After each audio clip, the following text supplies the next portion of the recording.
F'laqgħa li saret l-4 wara nofsinhar bejn il-GRTU u l-Ministru Joe Mizzi jidher ma ntlaħaqx ftehim dwar il-kwistjoni tal-pompi tal-petrol. Fil-fatt mhux esklus li fl-immedjat jeskalaw l-azzjonijiet.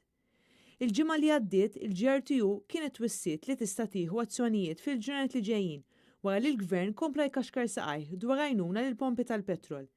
Dan sabiex ikunu jistgħu ilaħħqu ma' ħtiġijiet infrastrutturali rikjesti mill-liġi li rridu jkunu daħlu fis-seħħ sa mhux aktar tard mis-sena 2020. Fl-aħħar jiem wieħed seta' jinnota ammont iktar mis-soltu ta' nies jieħdu l-petrol u d-diesel mill-pompi tal-petrol. Dan bħala prekawzjoni għall-eventwalità li jitħabbar xi strajk mill-pompi tal-petrol.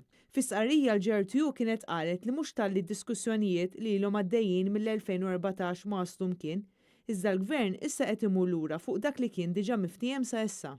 Fl-2014, il-GRTU ippreżentat studju dettaljat minn kumpanija indipendenti dwar it-tiġijiet ta' dawn l-operaturi. Iżda fil-waqt li fil-passat saru bosta laqat mal-Ministru Joe Mizzi sabiex il-pompi tal-petrol ikollhom l-appoġġ meħtieġ, il-GRTU qalet li jidher li l-Ministru Mizzi qed jilgħab għaż-żmien u qed imur lura fuq progress li diġà sar.